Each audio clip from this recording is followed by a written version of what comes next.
Welcome back for another video.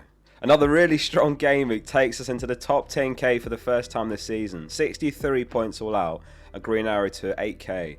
O'Reilly with a brace, Van Dijk with a clean sheet and an assist for 11 points, and those two pretty much carrying the week again.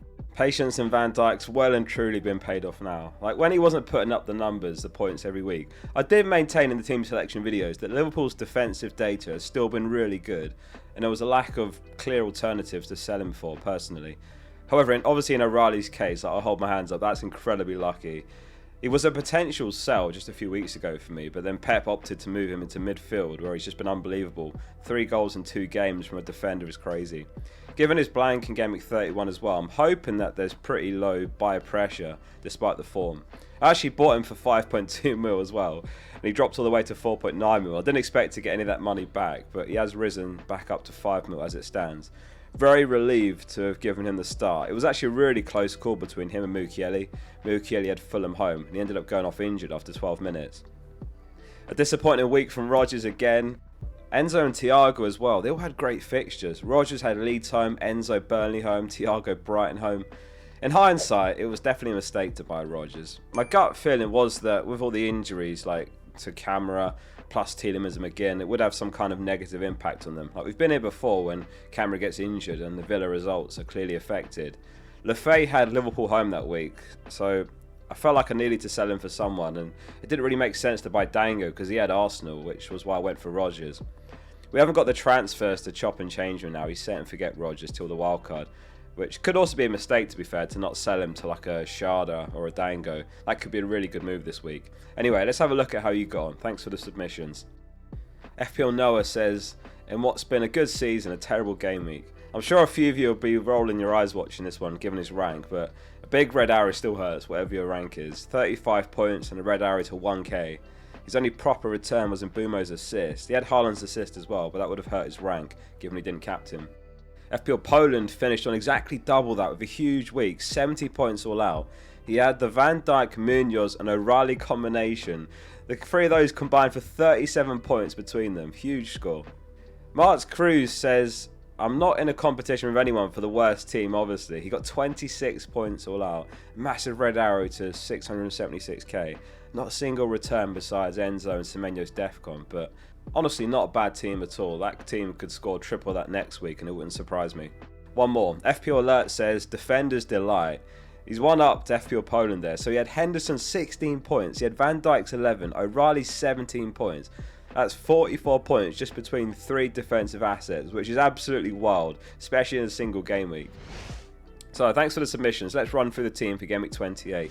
Got 2 free transfers this week and a change in plans. Arsenal will be playing home to Chelsea, which should be a difficult fixture. They've got no clean sheets in the last 3 Arsenal. Chelsea off the back of a bitterly disappointing result as well, drawing 1-1 home to Burnley, which they're going to want to rectify with at least another point this week. The back 3 is unchanged. It's Gabriel, O'Reilly and Van Dijk. Lower clean sheet odds across the board this week. No teams above 40%. Arsenal will actually join top with Brentford on 38%, and then it's Liverpool, Man United and Newcastle 36%. Man City, Bournemouth and Aston Villa 34%. West Ham have struggled aerially this season. 103 headed goal attempts conceded. It's worst in the league, which could favour Van Dijk if the right ball finds him. 103 headers conceded is 15 worse than the next worst team, which is Burnley's 88. And Van Dijk's actually won 133 aerial duels this season, most in the entire league. O'Reilly plays Leeds away, where he's expected to continue playing in midfield. He's taken 25 shots this season, which is second most among all defenders, and likewise 61 touches in the opponent's penalty area is second top after Timber. 4.67 expected goal involvement. If I was on triple Arsenal defence, I think I'd consider moving off the third one, whoever that is, Saliba or Timber. I would consider that if you don't own one of Van Dijk or maybe Hill or maybe Anderson. I think those are 3 great picks for the next 4 game weeks, but I'm happy to stick out with a double defence with Ryan Gabriel till 31. Dubravka's got Brentford home this week, but the clean sheet odds still favour Raya, so he gets the start. It's definitely not a bad week to use Dubravka though, depending on who your other keeper is. So in midfield, it's Bruno and Bumo, Rodgers, Rice and Enzo.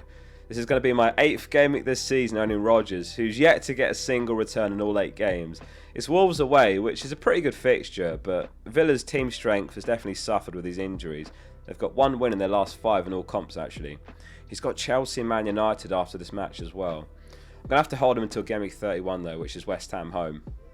I'm hoping that Lacroix misses one more game, because this is a fantastic fixture for Man United already as it is, playing against Palace at Old Trafford. Don't be disillusioned by the win last game for Palace. It was against Wolves, and Wolves got a red card. They lost to Burnley home the game before that, and they drew 1-1 with Zrinski, who are second in the Bosnia and Herzegovinian League. So Bruno captain this week, but that is subject to change still. Palace have got to play on Thursday as well in the second leg of that Europa Conference League playoff, which won't do them any favours before the Man United away game. And Mbeumo had a slight limp when he was coming off versus Everton with the early sub, but I think it might have been cramp or just a knock. He actually didn't have a great game, but he did make the difference when it mattered with the assist for the winning goal. Bruno, don't get me wrong, he had an awful game against Everton, but I think it was just one of those game states that just didn't suit him. I think it will be a different story with a home game to Palace next.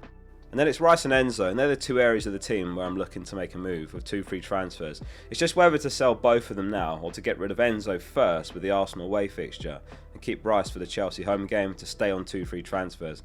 I'll talk transfer plans in just a sec. And lastly, up front, it's going to be Thiago and Haaland.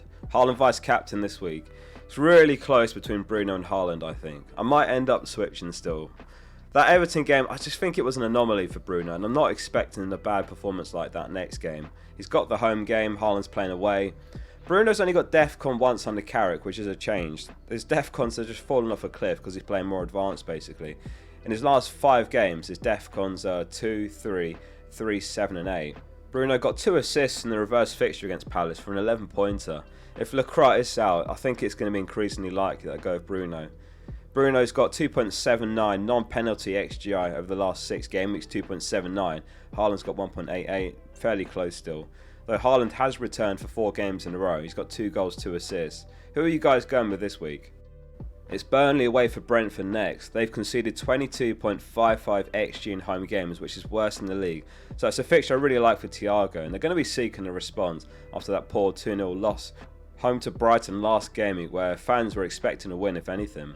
Sharda, I think, comes into the 11 for this game. If you want a huge differential, then he's the one. But let's talk about the bench and then the transfer plans. So the bench is Dubravka, Anderson, Mukiele and Mane.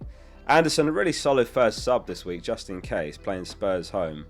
As far as I've seen, there's no news on the Mukiele injury yet, and I really hope it's not a serious one, because he's such a useful backup player as well. And he doesn't blank in Gameweek 31. Not that I plan to start him, because I think he's got Newcastle away, but he was going to be my only bench player for that week that doesn't blank.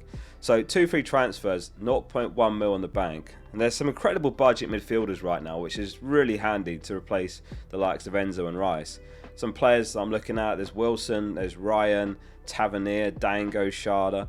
I can pick a maximum 2 of those between now and blank Gameweek 31. I can't afford Enzo to Sharda, so he can't come in for me unless I was to sell both Enzo and Rice. At times, FPL is all about risk management, and part of me is thinking the sensible thing to do is to spend 1 move and just keep Rice against Chelsea, just in case someone else was to get injured elsewhere in my team. You know, having 2 free transfers gives you that invaluable flexibility as opposed to 1. Like if Thiago was to go off injured this game and I'd use 2 transfers, I'd be completely screwed with just 1 free transfer, because I'd probably want Ekitike or Watkins with no way to get to them in 1 move.